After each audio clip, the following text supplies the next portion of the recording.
ఈనాడు తెలంగాణ రాష్ట్రంలో మనం ప్రభుత్వాన్ని ఏర్పాటు చేసుకున్నాం.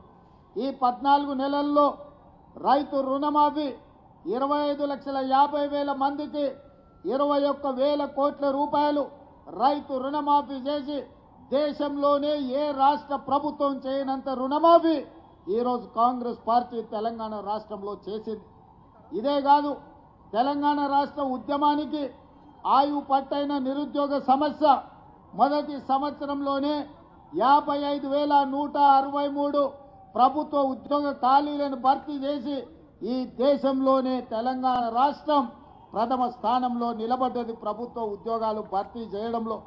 ఇదే కాదు, 500 రూపాయలకు సిలిండర్, 500 రూపాయల బోనస్ వరి ధాన్యానికి, అదేవిధంగా ఆర్టీసీ బస్సులో ఆడబిడ్డలకు ఉచిత ప్రయాణం, ఈనాడు ప్రతి పేదవాడికి రేషన్ కార్డు ఇవ్వాలని రైతు భరోసాలో భాగంగా సంవత్సరానికి 12,000 రూపాయల సంక్షేమ పథకాన్ని, అదేవిధంగా భూమి లేని నిరుపేదలకు కూడా సంవత్సరానికి 12,000 రూపాయలు పేదలకు ఇవ్వాలని ఇవాళ ఈ కార్యక్రమాలన్నీ ముందుకు తీసుకెళ్తున్నాం. పేదవాడి ఆత్మగౌరవం ఇందిరమ్మ ఇల్లు 2004 నుంచి 2014 వరకు ఆనాడు డాక్టర్ వైఎస్ రాజశేఖర రెడ్డి, శ్రీమతి సోనియా గాంధీ గారి నేతృత్వంలో ప్రతి పేదవాడికి, ఇల్లు లేని వాడికి, ప్రతి ఒక్కడికి ఆనాడు ఇందిరమ్మ ఇల్లు 25 లక్షల పేదలకు ఇచ్చి ప్రతి పేదవాళ్ళకి ఇల్లు కట్టించాడు.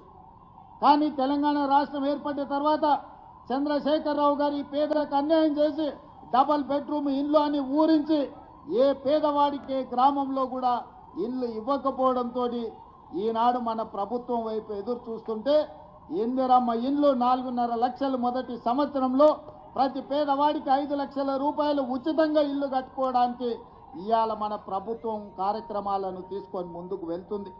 ఇదే కాదు, ఈరోజు పేదవాళ్ళని ఆదుకోవడానికి మన ప్రభుత్వం అమలు చేస్తున్న సంక్షేమ పథకాలని ప్రజల దగ్గరికి తీసుకెళ్లవలసిన బాధ్యత యూత్ కాంగ్రెస్ మీదనే ఉన్నది. ఇవాళ ప్రభుత్వం ఒక పక్కన పరిపాలన చేస్తూ ప్రజా సంక్షేమ పథకాలను అమలు చేస్తూ ప్రతిపక్షాలను తిప్పు కొడుతూ ముందుకు వెళ్తుంటే పరిపాలనలోనే మా సమయం ఎక్కువ కాలం గడిచిపోతుంది. ఈరోజు ప్రభుత్వం అమలు చేస్తున్న సంక్షేమ పథకాలను ప్రజలకు వివరించవలసిన బాధ్యత ఈ వేదిక మీద ఉన్న యువజన మిత్రుల మీదనే ఉన్నది. నాకు సంపూర్ణమైన విశ్వాసం ఉన్నది. ఈరోజు ప్రభుత్వం అమలు చేస్తున్న రైతు రుణమాఫీ కావచ్చు, ఇందిరమ్మ ఇండ్లు కావచ్చు, ఇందిరమ్మ ఆత్మీయ భరోసా కావచ్చు, ఆడబిడ్డలకు ఉచిత బస్సు ప్రయాణం కావచ్చు, రాజీవ్ ఆరోగ్యశ్రీలో 10 లక్షల రూపాయలు ఉచితంగా పేదవాళ్లకు అందించే సంక్షేమ కార్యక్రమం కావచ్చు, ఇవాళ ప్రతి సంక్షేమ కార్యక్రమాన్ని పేదల వద్దకు తీసుకెళ్లవలసిన బాధ్యత యువజన కాంగ్రెస్ మిత్రుల మీదనే ఉన్నది. ఈరోజు ఇక్కడికి వచ్చిన వేలాది మంది రేపు భవిష్యత్తులో తండాలలో, గూడాలలో వెళ్ళాలి. రేపటి జరగబోయే స్థానిక సంస్థల ఎన్నికల్లో కష్టపడ్డ ప్రతి యువజన కాంగ్రెస్ మిత్రుడికి టికెట్లు ఇప్పించే విధంగా కాంగ్రెస్ పార్టీ అధ్యక్షుడితో నేను మాట్లాడతాను.